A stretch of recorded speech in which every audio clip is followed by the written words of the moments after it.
Between Maud Island and Vancouver Island, the sheltered coastal sea lane is less than half a mile wide. The tides that race through this bottleneck hide a submerged mountain. Its two peaks, right in the middle of the channel, once threatened every vessel that plied these waters. It was called Ripple Rock. For years, Ripple Rock has been the greatest menace to navigation on Canada's west coast, for it lay in the Inside Passage, a busy shipping lane that extends from Puget Sound to the Gulf of Alaska. A screen of coastal islands shelters this sea lane from the powerful storms of the Pacific. But just 100 miles north of Vancouver lies Seymour Narrows, and in it, Ripple Rock. Even the largest vessel could easily be diverted from its course by the eddies and whirlpools that lashed around the rock.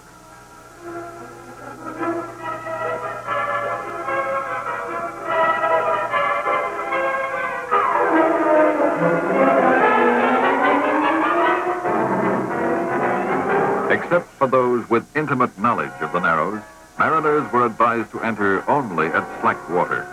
And when the brief period of slack water came, the rush hour congestion could be dangerous. For Ripple Rock, 9 feet below low water, had already caused untold destruction. Over 100 smaller vessels lost, at least 24 large ships lost or severely damaged, millions of dollars in ships lost, millions of dollars in time lost, waiting for slack tide, and at least 114 lives known to be lost. Twice the rock defied attempts to demolish it from the surface. This is the story of how the killer rock finally met its doom.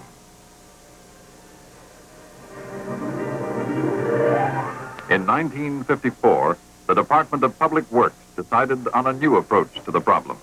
Dr. Victor Dalmage and Mr. E.E. Mason of Vancouver were asked to prepare plans and specifications. Studies by the National Research Council showed that a standard mining method was the best way to approach the rock.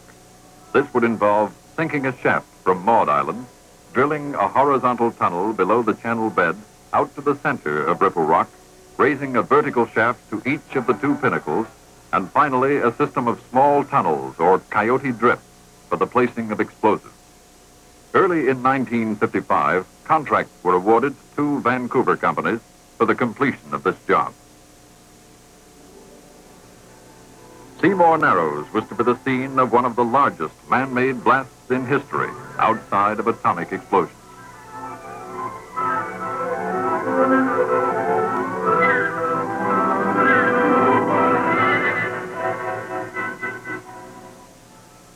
Late in 1955, a large permanent camp was established on Quadra Island, with cookhouse, recreation hall, office buildings, and warehouses, as well as living quarters. Here, a team of 60 men lived for over 2 years.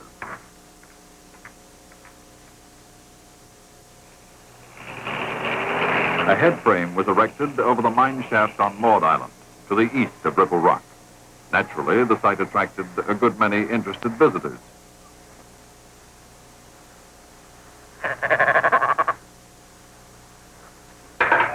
Miners were working round the clock, about 10 or 12 men going underground for each shift.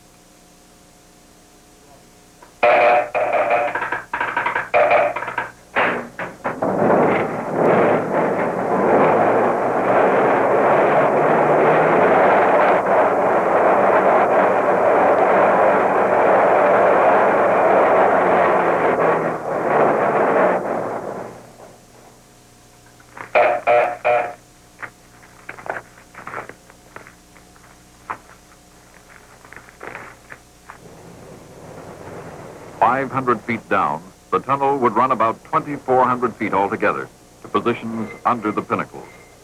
Only one limited section of 170 feet was timbered in the almost half mile of main tunnel.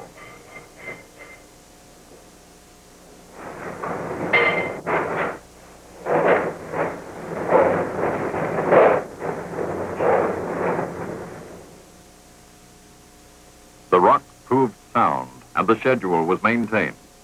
The main tunnel ran 100 feet below the channel bed. Here, 2 horizontal drill holes explored the rock at least 100 feet ahead of the face at all times. and a third inclined hole was drilled at regular intervals. No abnormal water flows were encountered, however, throughout the main tunnel, or in the two subshafts, which extended upwards 300 feet to within 40 feet of each summit. A 5-foot by 6-foot sublevel ran north and south along the long axis of each rock. These were the service levels.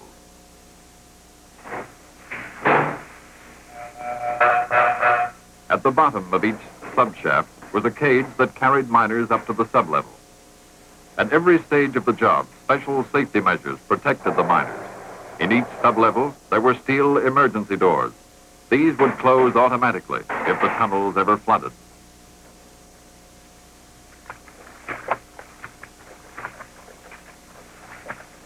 And at other points, remotely controlled floodgates were installed. In this way, entire sections could be sealed off.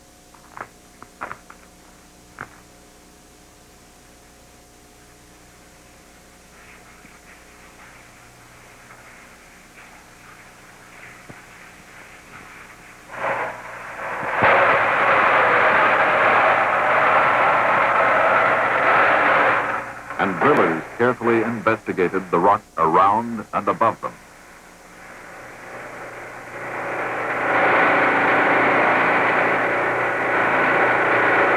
The drillers had to provide the engineers with an exact picture of the rock contours.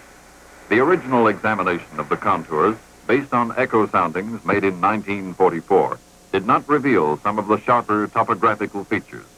From the sublevels, holes were drilled in radial patterns until the sea was reached.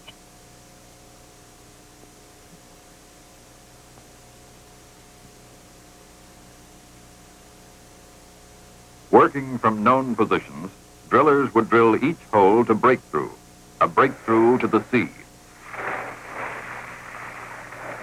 There she goes.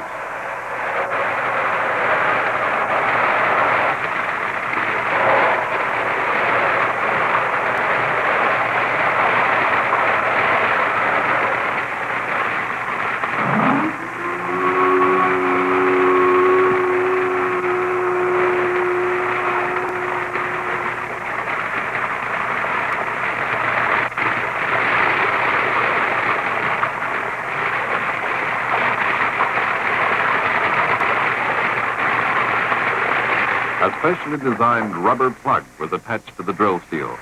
It would be rammed up the drill hole to plug it 20 to 30 feet back from the breakthrough.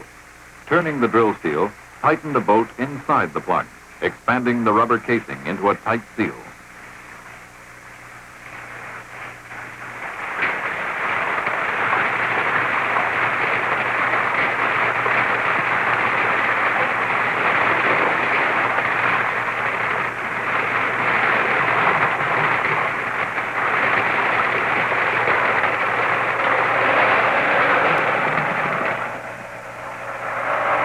The process was repeated at intervals along the sublevels.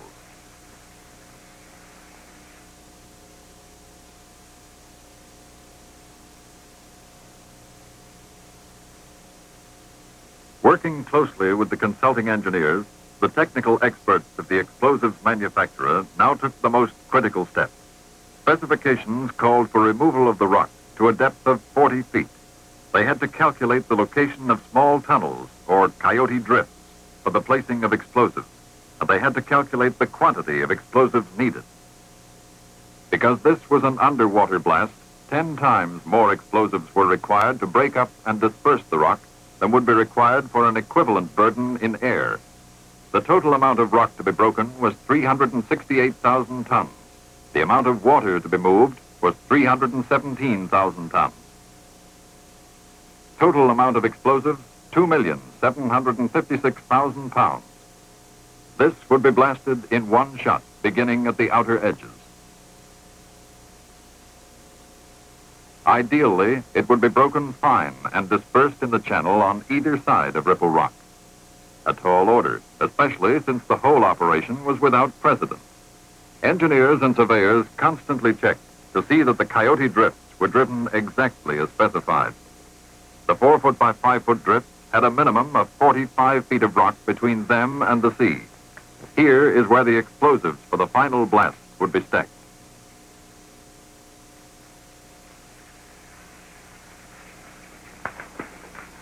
Miners reached the maze of coyote tunnels through steep access raises leading from the sublevel. The tunnel headings were advanced with great care, just a few feet at a time.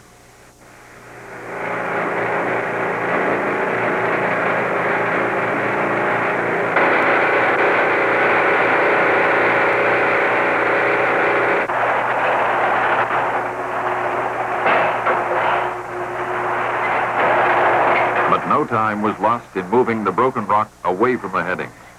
Flushers moved the muck with a minimum of handling. At the subshaft, it was dropped 270 feet to the main tunnel. Muck cars then could haul it away. It would be dumped at the skip for hoisting to the surface.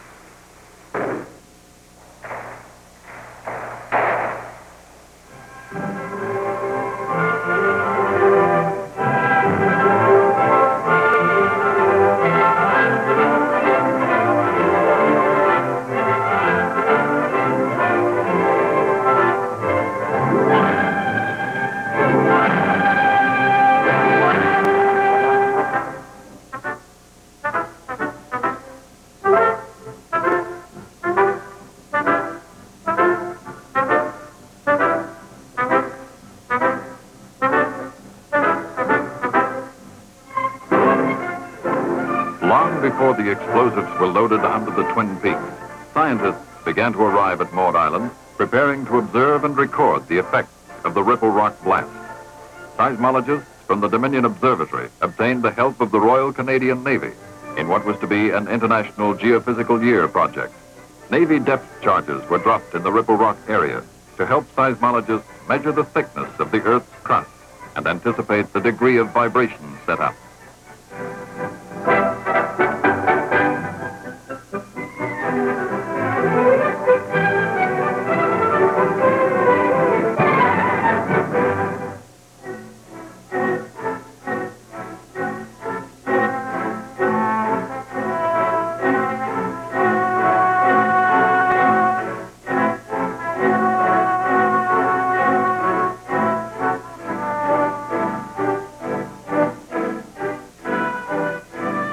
Early in 1958, the shipping of explosives began. Each can of explosives weighed 38.5 pounds. With 72 cans per pallet, a pallet weighed almost 3,000 pounds.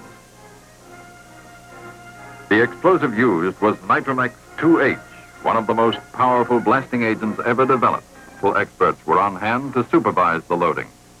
16 hours a day, the pallets of Nitromex moved down into the workings.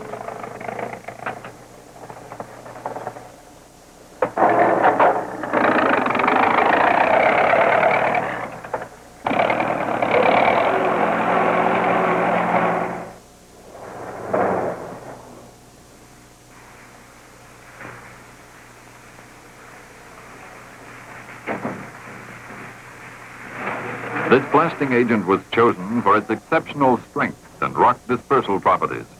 It would also function normally, even if tunnels flooded after loading. And it was safe. This blasting agent would take the roughest abuse encountered in transportation and handling.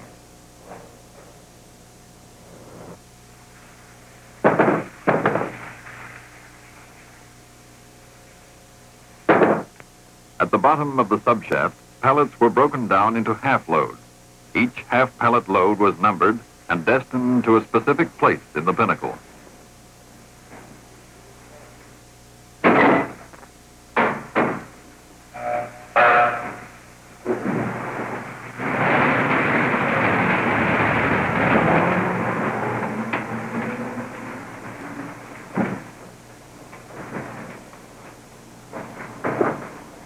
Loads of 36 cans each were the maximum which could be lifted by the hoists in the raises and provided a convenient quantity for handling in the cramped confines of the Coyote system.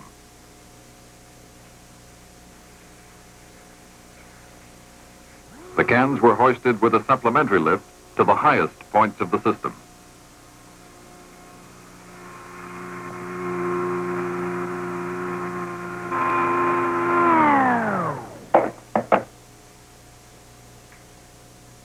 From the high points, the blasting agent could be carried by gravity on sectional skate wheel conveyors.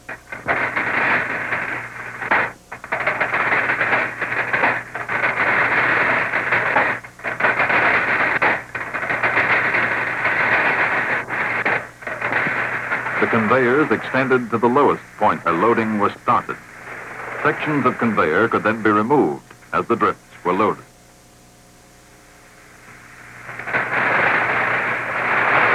A new position of the conveyor line was required for each stage of loading. Numbers on tunnel walls identified 20-foot sections indicated in the key plan, which also corresponded with colored tags accompanying each half-pallet load. With each change of shift, the spirit of friendly rivalry increased. The shifts began to compete with each other to see which could load the greatest quantity into the Coyotes.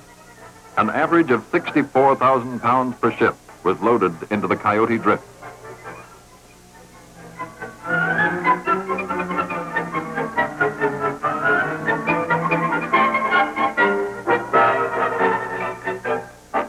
Special primers, equally resistant to water pressure, were used to detonate the blasting agent.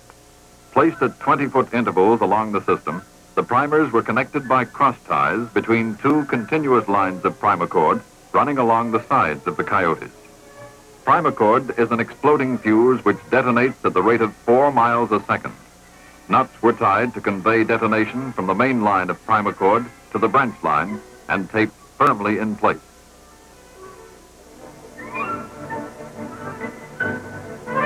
Even the primacord was specially prepared for this job with an additional coating of waterproofing plastic. Throughout the entire Coyote system, cans were stacked to make a continuous charge, ensuring complete detonation. Lengths of primacord were threaded into protective plastic piping. This would lead through drill holes from the Coyote systems to each sublevel.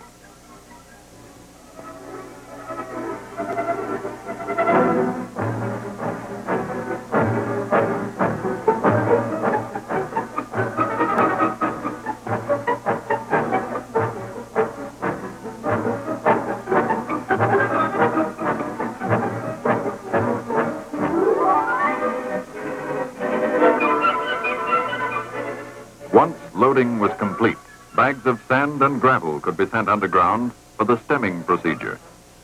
To prevent the force of the explosion from backing down the main tunnel, the bags were stacked for a distance of 35 feet on each side of the subshaft.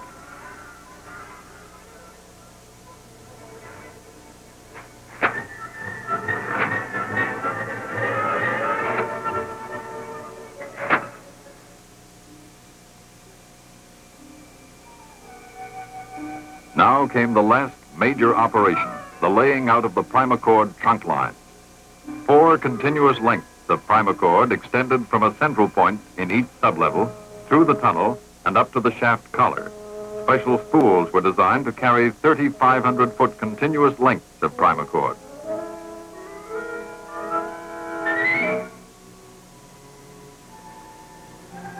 Two trunk lines were suspended from the roof of the tunnel, and 2 were run along the floor, protected by sandbags. Cross ties were made at 100-foot intervals, so that if any lines were broken by rock falls, all 4 trunk lines would be redetonated.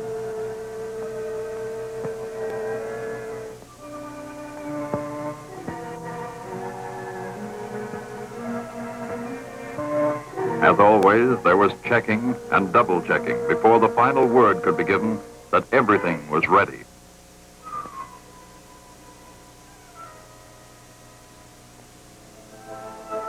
Timing of the blast was important. The lowest possible tide level was required to reduce the burden of water over the rock, and a fast current flowing away from shore installations to the south to reduce the effects of any tidal wave. Weather and fishing conditions were also considered. Cables to the firing bunker had already been laid. Officials from DuPont of Canada were on hand to have a final look at the installations.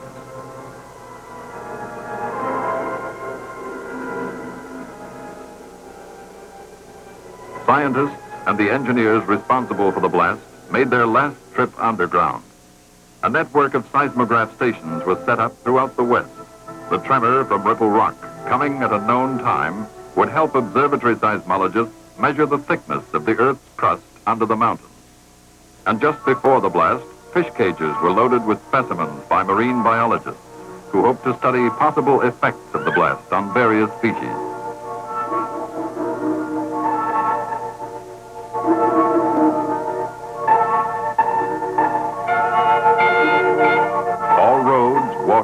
and air routes within a 3-mile radius were blocked by police as a safety precaution.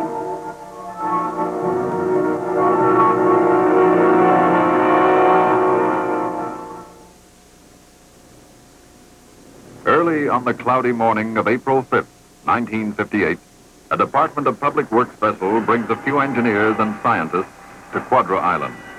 This is the day, if the changing weather permits. Only an essential few will see the blast from Quadra, just 2,400 feet from the rock. 1,000 feet to the south, official observers arrive at another observation post. Officials from government, scientists, engineers, and reporters. Time signals come from the Dominion Observatory in Ottawa, and the countdown is broadcast by the CBC.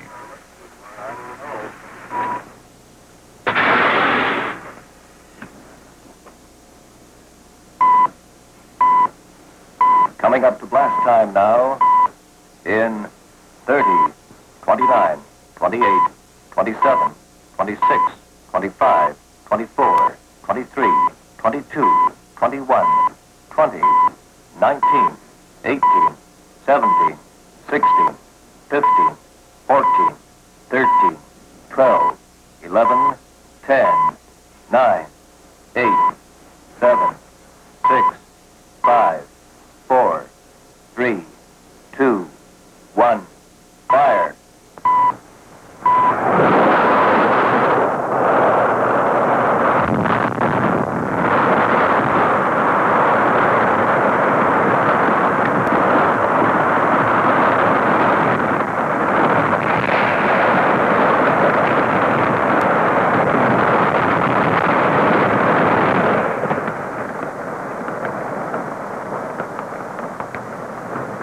You have just seen the blast from a position 8,000 feet to the south of Ripple Rock. For scientific and technical purposes, the blast was recorded by several cameras. Now we'll show you another view of the blast from this position, taken through a wide-angle lens.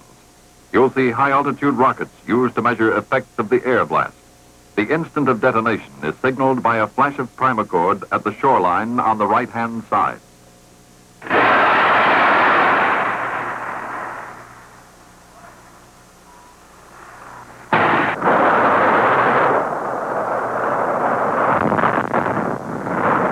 The haze phenomenon is the Wilson condensation cloud.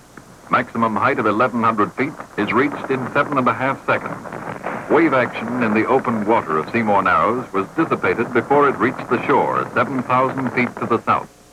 As predicted by the consultants, ground vibration was well below the damage level. Concussion was so slight that people 3 miles away were not aware the blast had been fired. Now we'll view the blast from the firing bunker on Quadra Island, 2,400 feet from the rock.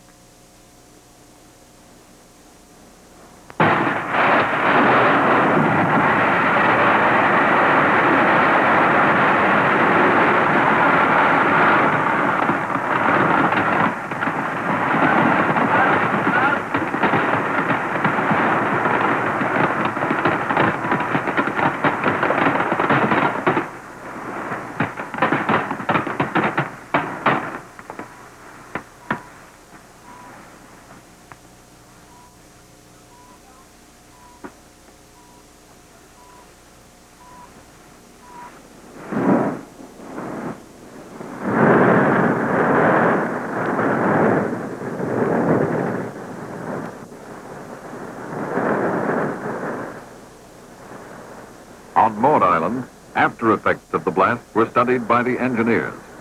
The considerable turbulence of the waters over the rock subsided in a few minutes. The general performance of the blast was as expected. Maximum lateral dispersal of rock fragments was about 1,500 feet. No damage was done to shaft installations and plants just outside this zone. But the causeway to the camp showed damage from the tidal wave. There was no wave damage to other areas.